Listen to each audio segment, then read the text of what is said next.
আসসালামু আলাইকুম ওরহমতুল্লাহি অবরকাতুহ। আমার প্রিয় ভাই ও বোনেরা, আল্লাহকে ভয় করুন, আল্লাহকে ভয় করুন। আল্লাহ আমাদেরকে এই দুনিয়ায় পাঠিয়েছেন পরীক্ষার জন্য। আবার একদিন তিনি ডেকে নেবেন।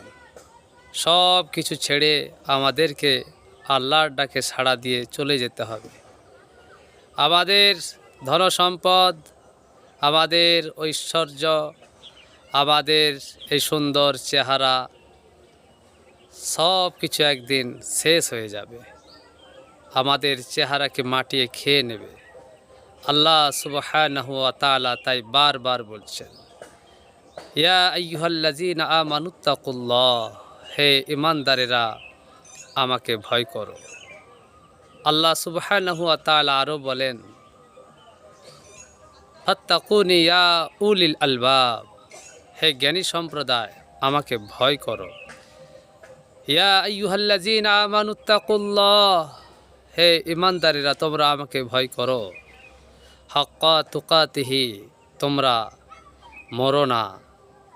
ওয়ালা তামুতুন্না, তোমরা আমাকে হাক্কা তুকাতিহি, তোমরা আমাকে ভয় করার মতো ভয় করো। ওয়ালা তামুতুন্না, তোমরা যেন মরো না। ইল্লা ওয়া আনতুম মুসলিমুন, প্রকৃত মুসলমান না হয়ে। আল্লাহ সুবহানাহু ওয়া তাআলা আমাদেরকে একদিন ডেকে নেবেন, আমরা সবাই চলে যাব। অতএব কি নিয়ে যাবেন আল্লাহর কাছে? এই পৃথিবীতে অহংকার করে কোনো লাভ হবে না। আপনার অহংকার সাজে না। আপনি আল্লাহকে অস্বীকার করছেন কিভাবে, কেন? কাইফা তাকফুরুনা বিল্লাহ, তুমি কিভাবে আল্লাহকে অস্বীকার করো? অকুনতুম আমওয়াতান, তুমি তো মৃত ছিলে। ফাহিয়াকুম, আল্লাহ আপনাকে আবার জীবিত করেছেন। সুম্মা ইউমিতুকুম, অতঃপর আবার আপনাকে মৃত্যু দেবেন। সুম্মা ইউহয়িকুম, আল্লাহ সুবহানাহু ওয়া তাআলা আবার আপনাকে জীবিত করবেন। সুম্মা ইলাইহি তুরজাউন, আবার আমাদের সকলকে আল্লাহর কাছে উপস্থিত হতে হবে, হাজির হতে হবে। তাহলে অহংকার কিসের?